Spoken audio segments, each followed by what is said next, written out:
Yeah, I think it was fun, long time coming. 6 years in college is a long time, and so getting a chance to finally, have my pro day and get a chance to do it at SMU, I thought that it was a good day. We had 22 guys participating. I think everybody performed to a high level, so I think it was a pretty good day. Talk about since the end of the season what you've been working on yourself, get prepared for today and prepare for the rest of the draft Yeah, process. yeah. So I started training January 2nd. So kind of, our season ended the 21st. Kind of took a week off and then started hitting it, focusing on, looking smooth in drills, catching the ball, obviously, continuing to get faster, stronger. So, get more explosive. And so I changed my diet. Legit haven't had any sweets, anything other than water and protein shakes to drink, and nothing but meal prep foods. So after this, I'm gonna go to BJ's and give me a big Pizookie, and have a good time. So yeah, that's kind of what went into it a little bit, but happy, to showcase what I had, and we'll see what happens. What's the hardest thing to give up then? What was the hardest food to give up? I would say sweets, man. I got a sweet tooth, and so whether that's ice cream, cookies, brownies, cake, anything like that. So I got a sweet tooth, so that was hard, and then lemonade and sweet teas.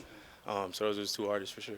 When you don't get invited to the combine, but you have your pro day right here, just how much in your mind are you thinking about that? About hey, this is my one big shot to Yeah. impress scouts. How much was that on your mind throughout the process? I would say, kind of coming into it, I kind of had a feeling that, I was just going to get, one shot at the pro day. Hopefully, the local pro day with the Cowboys as well.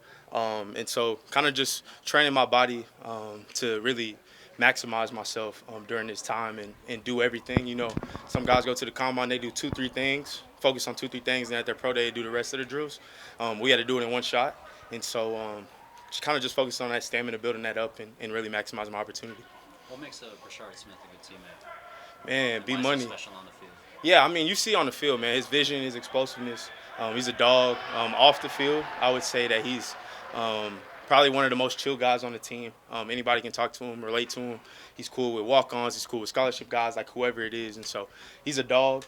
Loved having him as a teammate for this year, getting to know him, and excited to see what he does in the future. B Money's the nickname. Yeah, B Money. Yeah, everybody call him B Money. Quite a big senior class. You guys get to all share this opportunity together. What is that like for you guys? Yeah, it's fun, seeing, not really seeing these guys since, the last game of the season. So I know 3 or 4 of them was in Florida training. A couple of them were in California.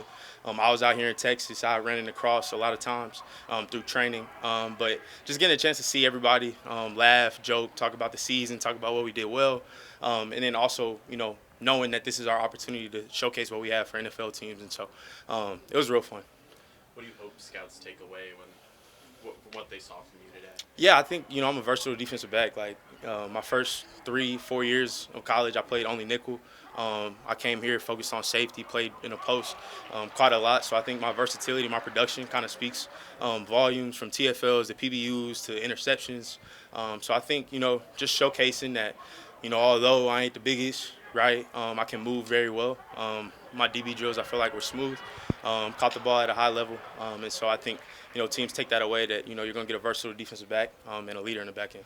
How much did you have to train for those DB drills? So they did look smooth, and that's something like how much is it what you showed on tape versus actually training for DB drills? Yeah. How do you prep for that? Yeah, I think what you do in season is a little bit different because it's based on scheme. Where we was a cover 3 team primarily, and so I was primarily in the post. Didn't really get a lot of zone turn work.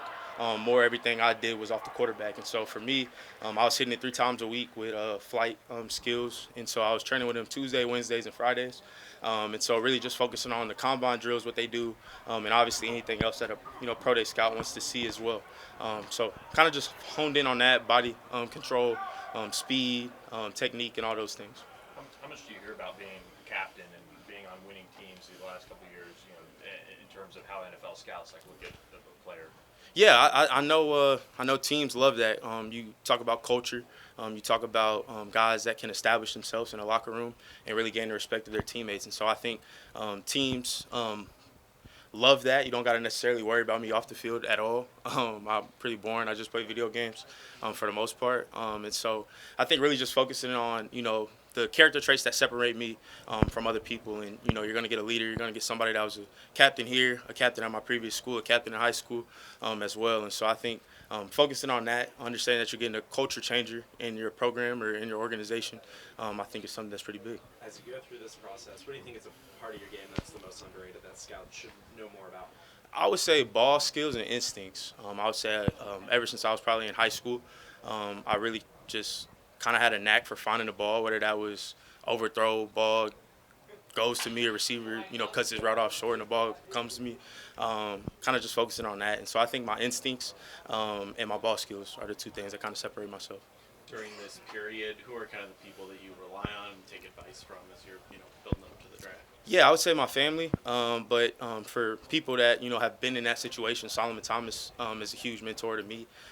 His mom was my high jump coach in the eighth grade at Coppell Middle School North, so shout out Miss Thomas and their family. He just signed with the Cowboys, so he's back in town. But picking his brain, he was a third overall pick. He kind of knows how this process works. So talking to him, a couple other guys I play with at Stanford, Michael Wilson is one of my best friends, and so we talk legit 2-3 times a week. He just announced that he's having a baby, so it's kind of been cut short a little bit, our conversations.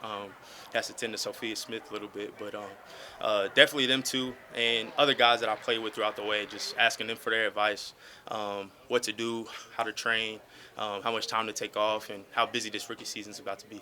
Base defense is pretty much nickel defense now. I mean, how much confidence do you have in your ability to play corner full time or slot corner full time in a nickel base? 100%. I think I can do it. I know I can do it. I am a cerebral football player. The closer, kind of to the line of scrimmage you get, the more cerebral you kind of have to be in terms of understanding route combinations, down and distance, being able to play man, being able to play off, being able to play zone. Like all of those things, I feel like I play at a high level. I thought that more transition to the NFL, that would be kind of my suit in terms of, size, stature, all those type of things. But if a team needs me to play in that post, I'll definitely play in the post as well. What makes Solomon a good mentor? Yeah, I think he does everything the right way, man. Like ever since I met him, kindest guy in the room, never meets a stranger, talks to everybody. I was an 8th grader, fan of him, and he treated me like we was best friends. And I'm like, bro, you just met me. But he's just always there, reliable guy, team leader. You see Walter Payton, Man of the Year nominee like 3 years in a row. What he's doing, with mental health is, real, and he's really making an impact. And so I would say he's just a reliable, dependable guy.